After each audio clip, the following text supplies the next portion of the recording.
The crowd roared like a living beast. 20,000 souls unified in a deafening chorus that shook the arena to its foundations. Sweat and blood mingled on the canvas, testament to 14 brutal rounds of combat that had pushed both men beyond what seemed humanly possible. But Muhammad Ali, once the most graceful heavyweight the world had ever seen, was barely standing. His legendary footwork reduced to a desperate shuffle, his face swollen beyond recognition, eyes nearly closed from the relentless punishment. For the first time in his storied career, the great Ali appeared truly beaten. If this story has already made you feel something, no matter how small, don't leave without giving back. Comment and tell me where you're watching this video from, and subscribe to the channel. In the opposite corner, George Foreman's team celebrated prematurely. The younger, stronger champion had systematically dismantled Ali throughout the fight, landing thunderous blows that would have felled any ordinary man hours ago. The medical doctor at ringside leaned toward the referee, his expression grave as he scribbled urgent notes on his clipboard. The fight was seconds away from being stopped. "He's finished," whispered Howard Cosell into his microphone, his voice heavy with emotion. "The great Muhammad Ali has nothing left. This is no longer a boxing match. It's turning into something that shouldn't be witnessed." The referee approached Ali's corner as the bell rang, ending the 14th round. The official's face betrayed his decision before he spoke. He would not allow Ali to answer the bell for the 15th and final round. Not in this condition. Not when permanent damage seemed inevitable. Ali collapsed onto his stool, chest heaving, his legendary mouth for once silent. His trainer, Angelo Dundee, frantically worked on the cuts above his eyes, but the damage was beyond cosmetic repair. The arena in Kinshasa, Zaire, had fallen unnaturally quiet, the electric atmosphere replaced by collective dread. They were about to witness the end of a legend. The referee placed his hand on Dundee's shoulder. "I'm stopping it," he said firmly. "He's taken enough." But something shifted in Ali's battered face. Through swollen eyes, he focused on something distant, something only he could see. He reached out, grabbing the referee's wrist with surprising strength. "Sir, let me tell you something," Ali whispered, barely audible. The referee leaned closer, expecting a dignified concession from the proud champion. Instead, Ali's words came deliberate and clear. "My mother didn't raise no quitter." 7 words. Just 7 simple words, but delivered with such raw conviction that the referee involuntarily stepped back, stunned by the resolve burning behind Ali's damaged features. Something elemental had awakened in Muhammad Ali. The crowd sensed it too, a ripple of energy spreading outward from the ring, building into renewed chants of "Ali! Ali!" The arena pulsed with renewed hope, though few believed it could translate into anything but a more dignified defeat. The referee hesitated, his duty to protect the fighter warring with respect for a champion's heart. He glanced toward the ringside doctor, whose reluctant nod acknowledged Ali's right to choose his fate. The official's expression hardened. He'd allow one more round, but would end it at the first sign of serious trouble. "Last round," he warned. "Don't make me regret this." Ali nodded almost imperceptibly as his corner team frantically worked to prepare him for one final stand. Foreman stalked the opposite corner like a predator sensing the kill. The younger champion's confidence bordered on contempt. He had systematically broken Ali down for 14 rounds. What difference could one more make? The bell for the 15th round approached. A lifetime of struggle, pride and defiance condensed into 3 final minutes. Ali's cornermen removed the stool, leaving him alone in the center of the ring, battered, exhausted, but stubbornly upright. The once beautiful face now a mask of determination. He straightened his shoulders, summoning dignity from reserves only the truly great possess. And as the bell rang, something impossible happened. Muhammad Ali smiled. 8 years earlier, before the world knew the depth of his courage, before exile stripped him of his prime years, Cassius Clay stood trembling in the bathroom of his Miami hotel room, hours away from challenging the seemingly invincible Sonny Liston for the heavyweight championship. The young fighter was seized by terror so profound his team feared he might flee before the opening bell. "I can't do this," he whispered to his spiritual advisor, Malcolm X. "And that man's a murderer in there. He's going to kill me." Malcolm studied the terrified young man, all bravado evaporated in private, and recognized the moment for what it was. Not weakness, but honesty. The raw human fear that precedes all great acts of courage. "Remember what your mother told you as a child," Malcolm said quietly, "the day you ran home crying because the neighborhood boys had beaten you." Young Cassius looked up, tears streaming down his face. The memory was vivid, painful. His mother, Odessa Clay, had wiped his tears and spoken words that would ultimately define his character. "My child didn't come into this world to be a quitter. You get back out there." "My mother didn't raise no quitter," Cassius whispered, more to himself than Malcolm. Hours later, against all odds and expert predictions, he would shock the world by defeating Liston. But the real victory had already occurred in that hotel bathroom, when fear was acknowledged, then conquered. Now, 8 years later in Kinshasa, those same words ignited something primal in Ali's battered body. As the 15th round began, George Foreman charged forward, eager to finish what 14 punishing rounds had started. The younger champion threw a thunderous right hand aimed at ending the fight with one blow, but it hit only air. Ali, seemingly transformed, slipped the punch with a grace that defied his condition. The crowd erupted in disbelief. Foreman, confused, attacked again with increasing desperation. Each time, Ali evaded with subtle movements that made the champion miss by millimeters. Midway through the round, Foreman was breathing heavily, his legendary power diminished by frustration and fatigue. Ali, sensing the shift, began landing crisp counterpunches that snapped Foreman's head back.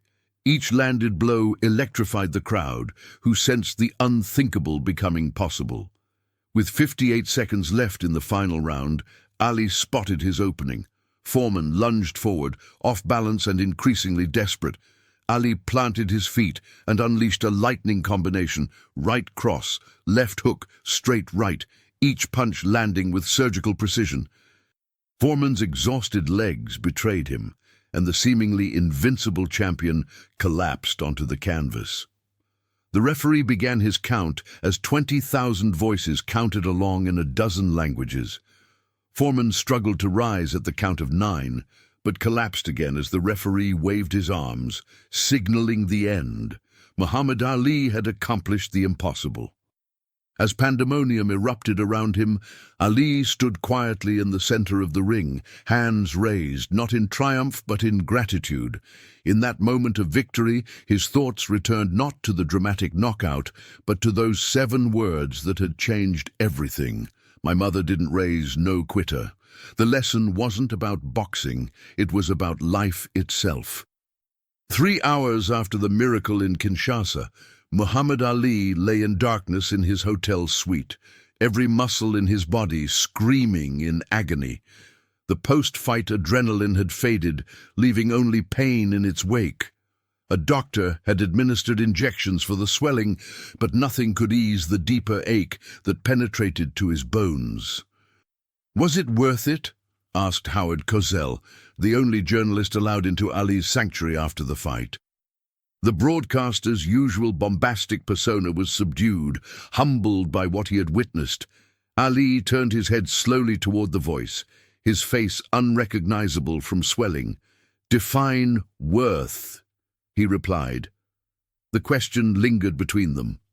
What price was too high for greatness? Ali had sacrificed 3 years of his prime fighting career by refusing military induction during the Vietnam War. He had surrendered millions in earnings, endured public vilification, and now had subjected his body to punishment that would have permanent consequences. "They took my title, took my money," Ali continued softly. "But there was one thing they couldn't take." "Your dignity," Cosell offered. "My mother's voice in my head," Ali corrected, "telling me to get back up. Always get back up." In the quiet hotel room, Ali confided something he'd never admit publicly. "Round 10, Howard, I wanted to quit. My body was finished. I was fighting on memories." "What changed?" Cosell asked. "I remembered who I am," Ali said simply. "Not the boxer, not the celebrity, the son of Odessa Clay from Louisville, Kentucky. The boy who promised his mama he'd never quit, no matter what came." The conversation shifted to Ali's childhood in segregated Louisville, a time when young Cassius Clay learned that physical prowess might be his only path to dignity in a world determined to deny it. His mother had cleaned white people's homes, returning exhausted each evening yet never complaining. His father painted signs, struggling for respect in a system designed to withhold it. My mama would say, "They can stop you from going places, they can call you names, but they can't stop you from being excellent unless you let them," Ali recalled. "Excellence was our rebellion." As dawn approached, Ali shared the hidden truth behind his famous prediction before the Liston fight. "I told the world I'd float like a butterfly, sting like a bee." Know why? Cosell shook his head. "Because when I was 12, I told my mama I wanted to quit boxing after losing a tough amateur fight. She took me to see butterflies in the park and said, 'Look how delicate they seem, but they survive storms that destroy stronger creatures, because they bend but don't break.'" Ali turned painfully onto his side. "Tonight in that ring, I was her butterfly. By morning, the press would report on Ali's miraculous victory, but none would capture the deeper truth, that Muhammad Ali's greatest triumph wasn't regaining the heavyweight championship, but honoring a promise made to his mother in a humble kitchen in Louisville decades earlier." As Cosell prepared to leave, Ali called him back. "Howard, when you write about this fight, remember one thing." "What's that, champ?" "Tell them I didn't just beat George Foreman tonight. I beat the part of myself that wanted to quit, and that's the only opponent that ever truly matters." 27 years later, Madison Square Garden fell silent as Muhammad Ali's trembling hands struggled to light the Olympic torch. Parkinson's disease, the cruel legacy of too many punches absorbed over too many years, had transformed the once graceful athlete into a monument of stillness. The physical decline was heartbreaking, but something essential remained undiminished: the defiant spirit behind his eyes. In the audience that night sat 54-year-old Jerome McKinley, once a troubled teenager from Chicago's South Side, who had been ready to surrender to the streets until a chance encounter with Ali in 1975 changed everything. As the crowd watched Ali's courageous battle with the torch, McKinley's mind returned to that pivotal moment when, as a 16-year-old gang member, he had approached Ali after a speaking engagement at a community center. "Mr. Ali," young Jerome had asked, "how do you keep fighting when everything's against you?"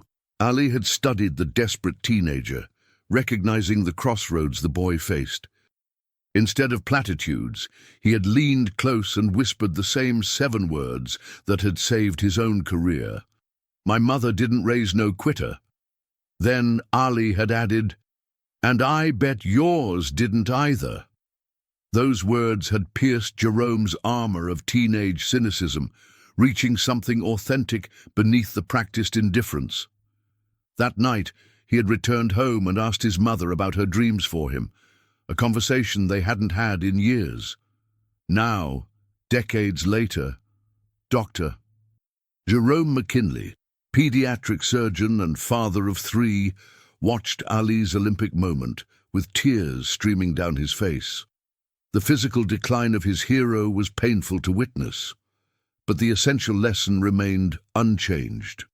Courage isn't the absence of fear or pain, but the decision to continue despite them. After the ceremony, McKinley joined the small group allowed to meet with Ali privately. The champion recognized him immediately, his eyes lighting up with intelligence that his body could no longer express. "You remembered," McKinley said, amazed. Ali nodded slowly, then with great effort whispered, "Still not quitting." McKinley understood the deeper truth. Ali's greatest fight wasn't in Kinshasa or Manila, or even against the UAS government. It was the daily battle he now fought against his own deteriorating body, a fight with no victory possible, only degrees of surrender that he refused to accept. "Your words saved my life," McKinley confessed. "I've passed them to my children, my patients." Ali's expression softened. He gestured for paper and slowly wrote in shaking handwriting, "And words don't save lives. People who hear them and live them do."